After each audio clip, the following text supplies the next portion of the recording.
हीरा पड़ा बाजार में, रहा छीलन की दाम, कदर न जाने। आगे क्या बोले? नाम की, रहा कांच के दाम। माने हीरा पड़ा बाजार में, रहा छीलन के दाम, कदर न जाने, नाम की, पड़ा कांच के दाम। मतलब यहाँ ये है कि आपको अपना मूल्य नहीं पता है कि आप कितने कीमती हैं। और आज एक शब्द आप बहुत सुनते हो, सुपरमैन। सुपरमैन एक कॉमिक्स वाले बहुत फेमस थी, और सुपरमैन के नाम से पिक्चरों में बहुत कैरेक्टर आते हैं। तो ये सुपरमैन शब्द वास्तव में क्या था, तो ये एक महत्वपूर्ण बात है। सुपरमैन जो 1938 में दो लड़के थे, और इनमें से एक का नाम जेरी था और दूसरे का नाम जो था। तो ये दोनों, जेरी और जो में से एक लिखता था और एक एक्टिंग करता था। तो किसी जौहरी ने कहा कि जौहरी ने उनको देखा, तो उनकी प्रतिभा को देखा, तो उनको जो है ऑफ़र दिया कि तुम मेरे लिए काम करोगे, लिखोगे तुम और एक्टिंग करोगे, वो केवल मैनेज करेगा। इसके बदले तुम लोगों के क्या चाहिए? तो उन्होंने असाइनमेंट किया, सिग्नेचर किया कि हम साल भर का $130 लेंगे, $65 और 1938 के बाद जो सुपरमैन का वो सुपरमैन नाम की टाइटल से लिखता था, तो वो जो उन्होंने जो लिखा और जो उन्होंने एक्टिंग किया, उसको वास्तव में $130 में किसी तीसरे आदमी ने ख़रीद लिया। और उनका लिखा हुआ और एक्टिंग किया हुआ 100 मिलियन का मतलब होता है, डॉलर शब्द है, 100 गुणे 100 अरबों में होता है। उनकी वो जो एक्टिंग और जो राइटिंग थी वो अरबों में कोई दूसरा सेल कर पाया, लेकिन इनको मिला कितना? $65। ये दोनों गरीबी में मरे और छोटे से कमरे में मरे, लेकिन इनको जो लिखी हुई चीज़, इनको जो एक्टिंग की हुई चीज़ थी, किसी दूसरे ने अरबों डॉलर उससे कमाया। तो सुपरमैन का कैरेक्टर क्रिएट करने वाला और सुपरमैन के कैरेक्टर को, रोल को अदा करने वाले ये जो दो फ्रेंड थे, उनका जीवन गरीबी में भी था। सुपरमैन की टी शर्ट भी लोगों ने बाद में पहना और सुपरमैन फेमस टाइटल भी बन गया। आज किसी को कहा जाए तो कहा जाता है वो सुपरमैन है। तो यहाँ पर ये क्या मतलब है? मतलब ये है कि आपको अपनी कीमत पता नहीं थी। उन दोनों लड़कों को अपनी कीमत नहीं पता थी, और न पता होने का उन्होंने सस्ते में अपने को बेचा। बहुत सस्ते में अपने आप को बेच दिया, और दूसरा जो है उसको भुनाया, और उनकी प्रतिभा का और उनकी एक्टिंग का, उनकी कला का उपयोग करके, उनकी राइटिंग का उपयोग करके, लेखन कला का उपयोग करके अरबपति बन गया। इसके पहले मैंने बहुत पहले एक धारावाहिक देखता था, तो एक बहुत बड़ा लेखक था। जैसा कि जब शिक्षक लोग होते हैं, लेखक कौन बनता है? जो पढ़ा लिखा हो। जो शिक्षक वही ना लेखक बनेगा। तो लेखक तो बना, किताब भी अच्छी लिखा, लेकिन उसको ये नहीं पता था कि किताब के मूल्य क्या है। लेखक लिखने वाले को किताब का मूल्य नहीं पता था। और ज़्यादातर जो लिखने वाले होते हैं और जो सेल्समैन होते हैं, दोनों अलग होते हैं। सेल्समैन एक अलग कैरेक्टर है और बुद्धिजीवी एक अलग कैरेक्टर है। बुद्धिजीवी बुद्धि बहुत रखता है, लेकिन नौकरी खोजता है। सेल्समैन नौकरी नहीं खोजता है, सेल्समैन किसी चीज़ को सेल्स करता है। तो बुद्धिजीवी किताब लिख रहे हैं, लेकिन जो उसको किताब को लिखने वाला था, वो उसका किताब 2-4 जगह दिखाया होगा, तो लोगों ने, जैसा कि सामान्यतः होता है कि पब्लिश नहीं किया और तुम्हारी किताब ऐसी है वैसी है। ज़्यादातर फेमस राइटरों की किताबें ऐसी हुई कि ज़्यादातर पब्लिशर्स ने उसको नेगलेक्ट कर दिया, और बाद में कोई पब्लिशर ने उसको पब्लिश किया और वो काफ़ी फेमस हुआ और काफ़ी अरबों डॉलर की बिक्री कर पाया। वो मैंने उसकी लाखों प्रतियां बिकी। तो 2-4 जगह वो दिखाया होगा कि नेगेटिव बोल दिया पब्लिशर्स ने, दो बैठ गया था। एक आदमी ने उसकी किताब को लिया और पढ़ा। वो सेल्समैन अच्छा था, उसका किताब तो बहुत अच्छी है लेकिन इसको कीमत नहीं पता है। तो उसकी किताब बहुत सस्ते में 1500 रुपये में, 1000-2000 रुपये में, क्या यार तुम्हारी तो कूड़े की किताब ही है, ले जाओ। कोई तो बिकी नहीं यार, 2002 तो दे, कहें 2500 दे रहा हूँ, लेना हो तो ले लो। तो उसने से यार ऐसे ही है, घर पर ही पड़ी रहेगी, रोटी दाल चावल की दिक्कत है, 2-2500 देगा, 1 महीने का खर्चा चलेगा। उसको किताब सौंप दिया और किताब सौंपा तो विथ राइटिंग सौंपा कि मैं इस किताब की अथॉरिटी पूरी इनको सौंप रहा हूँ। इसको ध्यान देना, आप MA BA PhD किए हो लेकिन आप लॉ को नहीं जानते हो। और हिंदुस्तान में युवा क्या सोचता है कि मैं MA कर लिया, BA कर लिया, PhD कर लिया तो मैं सब सब्जेक्ट जान गया। आप हिंदी से MA की हो, सोशियोलॉजी से MA की हो, हिस्ट्री से MA की हो तो आप हिस्ट्री को जानते हो, लॉ को नहीं जानते हो, कानून को नहीं जानते हो, इकोनॉमिक्स को नहीं जानते हो, कॉमर्स नहीं जानते हो। तो आदमी ने देखा और उसने उसकी उस प्रतिभा को समझ गया कि बहुत ही प्रतिभाशाली पुस्तक लिखी हुई है, बहुत अच्छे से लिखी हुई है। तो उसने 2-2500 में ख़रीद लिया और उसको खुद उसकी राइट्स भी लिखवा लिया उससे कि हमारा इसके बाद इस किताब पर मेरा कोई राइट्स अधिकार नहीं है, मैं इसको पूर्णतः इसको बेच दे रहा हूँ। विक्रेता जो है, इस क्रेता जो खरीदने वाला इसका कुछ भी उपयोग कर सकता है, मैं भविष्य में इसका कोई दावा नहीं कर सकता, न करूँगा। जानते हो जो इस तरह के सेल्समैन होते हैं और जो इस तरह से लीगल चीज़ों को जानते हैं, वो कागज़ों में मजबूत होते हैं और कागज़ों में मजबूत होने के कारण ऐसी लाइनों को लिख लेते हैं कि आप भविष्य में कोई दावा नहीं कर सकते। और जो सामान्यतः जो पढ़े लिखे लोग हैं वो सोचते हैं हम तो बहुत ज्ञानी हो गए, हम तो सब चीज़ जान गए, वो वहाँ पर फंस जाते हैं। तो एक जो किताब लिखने काम था, उस जो लेखक था, जो वो एक बुद्धिजीवी वर्ग से था, अच्छा लेखक था, उसने अपनी वर्षों की क्षमता और वर्षों की प्रतिभा को जो उसने उतारा था कागज़ में, उसको बेच दिया। और इसके बाद उस लेखक ने, उस सेल्समैन ने जो उसको खरीदा, वो व्यापारी ने जो खरीदा, उसकी किताब को अच्छी जगह से पब्लिश करा के उसने अरबों करोड़ों रुपए कमाए उस किताब से, और इसको मिले 2-2500 रुपये। इसी तरह से एक और कहानी आती है कि आपने देखा होगा कि एक खंडहर था और उसमें बच्चे खेलने जाते थे। तो उस खंडहर में से कोई बच्चा अपने घर, कोनूर हीरे की बात तो पता ही नहीं, आपको अच्छे से पता होगा कि नहीं पता होगा। और एक कि कोनूर हीरा क्या था, कोनूर हीरा कोई से पास पड़ा हुआ था खंडहर में, और वो कोई बच्चा उसको लेके आया तो अपने पापा को दिखाया। तो पापा किसान थे तो उनको क्या पता, हीरा तो हीरा, मिट्टी सिट्टी लगा हुआ है, रुखरा फुकरा से पड़ा हुआ है, कोई पत्थर है अंदर से चमकीला दिख रहा है, तो उसमें जो है उसको बांध करके अपने, कहाँ इसको कौन पहनेगा, तो अपने बैल को पहना दिया। वह कोनूर हीरा को उसको बैल में बहुत दिनों तक पहना रहा। आते जाते किसी ने जौहरी ने देखा और कहा कि यार ये तो कुछ कीमती लग रहा है, उसको देखा होगा तो कहा यार क्या है, तो बहुत अच्छी चीज़ लग रही। तो इस तरह से कहानी है। तो उसने कहा कि यार इसको बेचोगे, तो कहा बेचोगे इसको 10-5 रुपये तो बहुत है इसका। तो इसके बाद वो कुछ मोल भाव किया तो कहा अरे हमारा बैल ही पहने रहेगा, अब 10 रुपये में बेचना तो बैल, अच्छा चलो 20 रुपये ले लो, चलो 20 तो दे रहा है, 20 रुपये में, ऐसे ही कहानी है। तो 20 रुपये में बेच दिया। और वो कोनूर हीरा जानते हो कि महारानी किसके दरबार की शोभा बढ़ा रहा था, हिंदुस्तान में राजाओं महाराजाओं के दरबार की शोभा बढ़ा रहा था। और ब्रिटिश काल में वह कोनूर हीरा महाराजा रणजीत सिंह के ख़ानदान में पहुंचा था और उससे होते हुए पहुंच गया था इंग्लैंड की महारानी विक्टोरिया के पास।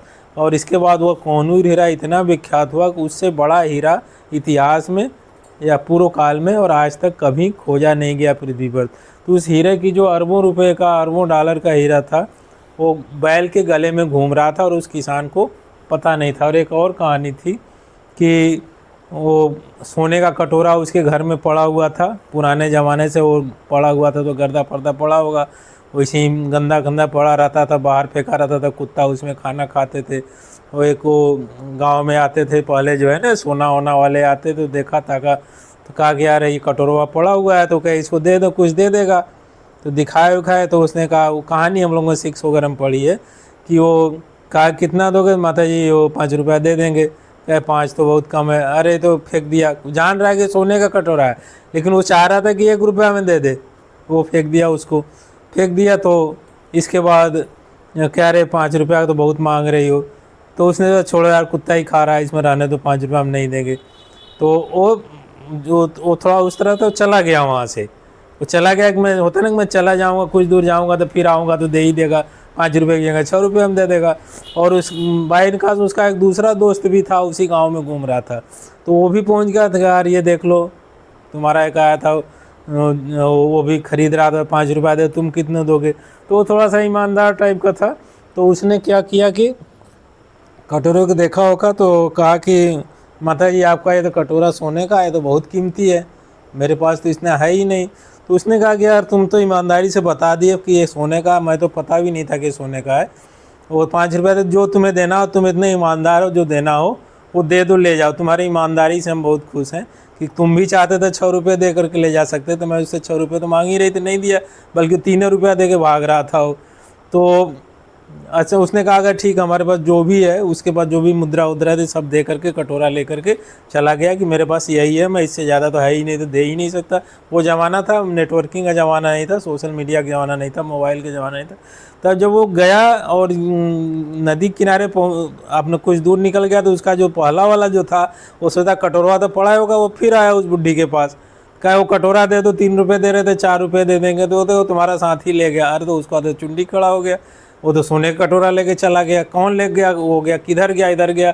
अब उसको तो कटोरा खरीदने का धुन ही खबर है, उसको भागा उसके पीछे, तो भागा तो नदी पर देखा, तो नदी के नाव पर चढ़ गया था, आधे नदी में जा चुका था। अरे चिल्ला रहा तुमने जो कटोरा मेरा क्यों ले लिया, मैं उसको मोल भाव तय किया था, इसे विसे वो जान रहा था क्यों कि चिल्ला रहा, तो वो चला गया। तो इस तरह से वो ईमानदार था कि उसने जो भी था दूसरे वाले क्रेता ने उसको कीमत दिया। लेकिन सब जगह ऐसा नहीं है।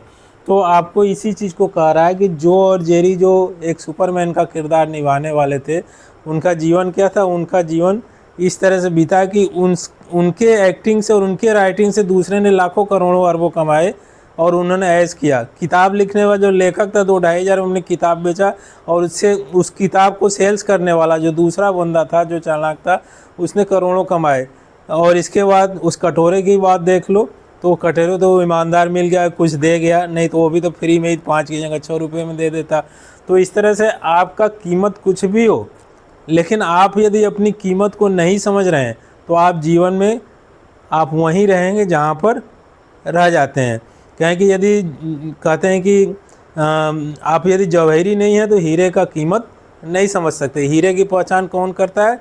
जौहरी करता है। आपको यदि सब कुछ होते हुए भी आपको अपनी पहचान नहीं कि मेरी प्रतिभा का है, मैं क्या कर सकता हूँ, मेरी योग्यता का है, मेरी कीमत का है, तो आप जो है उस कीमत को कभी नहीं प्राप्त कर पाएंगे जो आपकी कीमत होनी चाहिए। इसी का जीवन का सबसे खूबसूरत आश्चर्य यह है कि अपने मूल्य को आप नहीं जान पाते हैं, और इस तरह से अज्ञानता की कीमत आपको काफ़ी बड़ी चुकानी पड़ती है। माने कहें कुदरत ने आपको प्रतिभा देकर भेजा था, आपको योग्यता देकर भेजा था, क्षमता देकर भेजा था, आपको मूल्य को बढ़ा कर भेजा था, लेकिन आपको नहीं पता था कि व्हाट इज़ माई प्राइस, मेरी कीमत क्या है।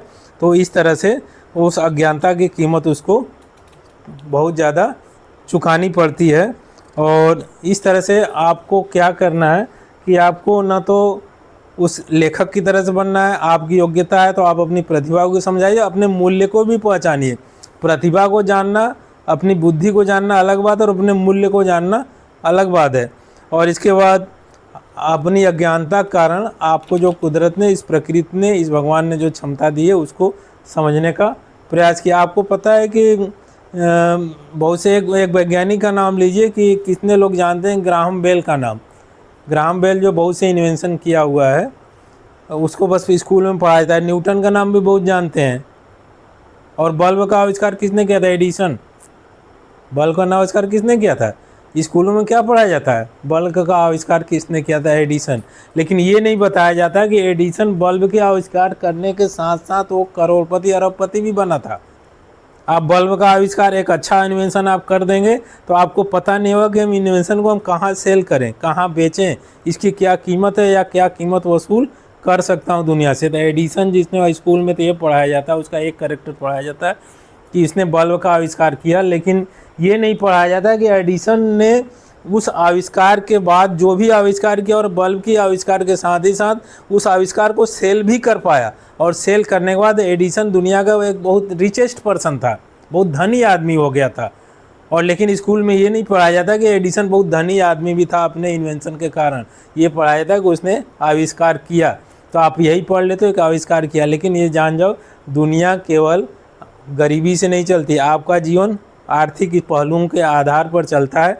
तो यदि आपको अपनी कीमत नहीं पता है और आप अपनी कीमत नहीं बढ़ा सकते, तो आप कितनों भी ज्ञानी हो जाए, कितने भी योग्य हो जाए, आपका जीवन गरीबी में ही बीतने वाला है। इसी को कबीरदास ने कि हीरा परख न जानिए, तो उसको क्या कहते हैं, जो कबीरदास का है, जो कि आपकी चेतना उस परम सत्ता से जुड़ी हुई है। और एक तरह से देखा जाए तो आत्मा ही परमात्मा ये बोला जाता है, आत्मा ही परमात्मा है बोला गया है। आत्मा को कहा जाता है सब घट घट मोरा साइयाँ खाली घटना को, घट घट मोरा साइयाँ खाली घटना को, बलिहारी व घट में जा घट प्रगट हो। तो यहाँ साइयाँ से मतलब क्या है, परमात्मा प्रभु से, उस सर्वोच्च सत्ता से। तो वो कह रहा है कि घट घट मोरा साइयाँ खाली घटना कोई, बलिहारी व घट की जा घट प्रगट हो। वो गुरु नानक में प्रकट हो गया, रविदास में प्रकट हो गया, कबीरदास में प्रकट हो गया, तमाम जो है, जो अननोन और नोन है उनमें प्रकट हुआ। तो वो कह रहे हैं कि घट घट मोरा साइयाँ काली घटना को। जैसे घर में एक बिजली है, बिजली के बोर्ड से सभी जगह पावर एक ही जाती है, कोई पंखा चल रहा है, कोई लाइट चल रहा है, तो कोई वॉशिंग मशीन चल रहा है, तो कोई हीटर चल रहा है, सब काम अलग कर रहा है। कोई एसी चल रहा है, एसी में जा रहा है तो ठंडा कर रहा है, हीटर में जा रहा है तो गर्म कर रहा है, बल्ब में जा रहा है वो इलेक्ट्रिक तो गर्म प्रकाश कर रहा है।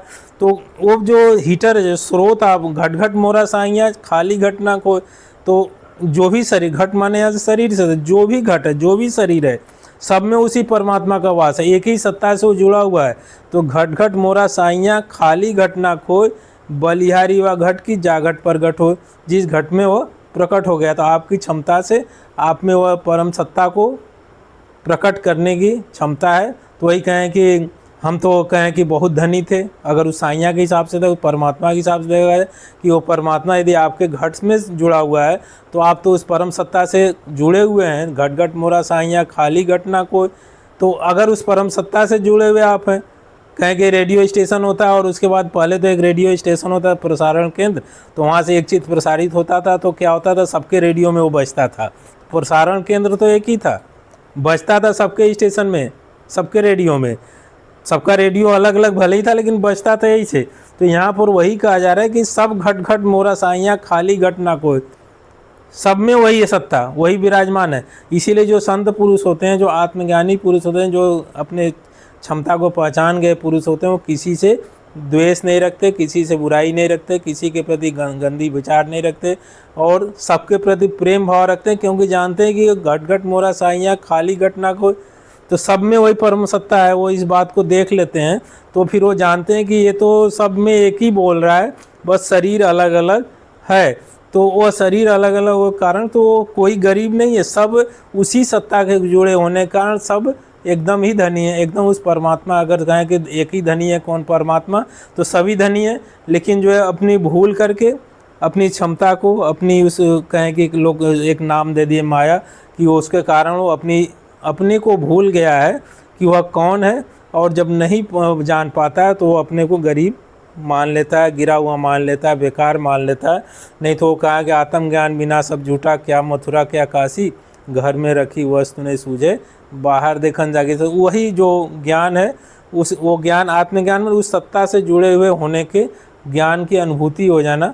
तो इस तरह से जो सुपरमैन का कैरेक्टर यहाँ था, जो और जेरी, अपनी क्षमता के होने के बावजूद भी वो अपना कीमत नहीं जानते थे और अपने को सस्ते में बेच दिए और ज़िंदगी भर गरीब रहे, और अरबों खरबों दूसरा उनकी क्षमता को, उस टाइटल को बेच करके, उनकी योग्यता को बेच के कमाया। उसी तरह वो बुक्स लिखने वाला राइटर जो था तो बहुत बुद्धिमान, लेकिन उसको ये नहीं पता था कि इसकी कीमत क्या हो सकती है, कितने में बेची जा सकती है, वो नहीं कर पाया।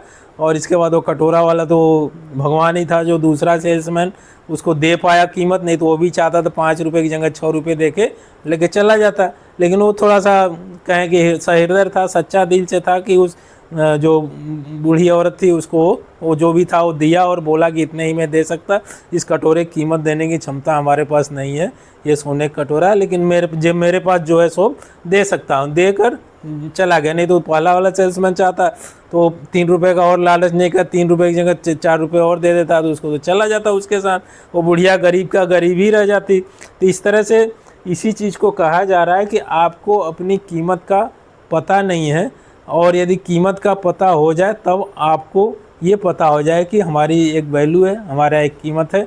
हम गरीबी में पैदा होने के लिए, गरीबी में जीने के लिए नहीं बने, हम एकदम गुमनाम बनकर जीने के लिए नहीं बने, हम मिजरेबल और चिंताजनक परिस्थितियों के लिए जीवन बिताने के लिए नहीं बने।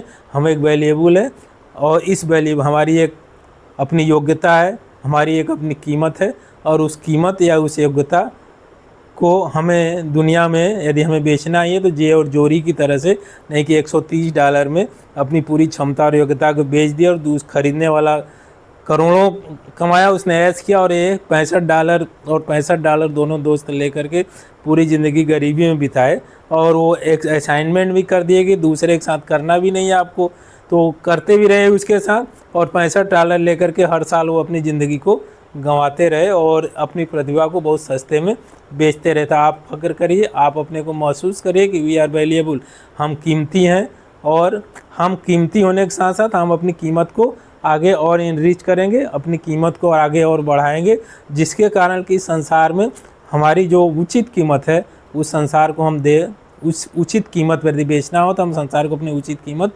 लेकर ही अपने को सेल्स करेंगे, और नहीं तो अपनी कीमत को हम इनरीच करेंगे, योग्यता को बढ़ाते रहेंगे। भले ही हम जो और जेरी की तरह से नहीं बेचेंगे अपने को, लेकिन अपने आप को इस चीज़ के लिए हम तैयार रखेंगे कि हम वैल्यूएबल है। जब सही समय आएगा सही, तो हम अपने को अपनी कीमत वसूल करने के साथ ही साथ अपने को बेचेंगे, न कि उस पुस्तक लिखने वाले लेखक की तरह से जो सालों साल मेहनत करके पुस्तक को लिखा और सेल्स नहीं कर पाया ढंग से, क्योंकि उसको अपनी कीमत का नहीं पता था और सेल्स का उसके पास गुण भी नहीं था। इसके कारण जिसने किताब खरीदा वो करोड़ों कमाया, और जिसने बेचा था 1 महीने का राशन, जिसने उसको लिखा था, जिसने उस पूरी मेहनत साल भर की थी, वो 1 महीने का राशन के नहीं कमाया। तो इसको ध्यान रखिए कि जो कहा गया है कि आपको उसी सत्ता से जुड़े हुए हो, आप कहीं से गरीब नहीं हो।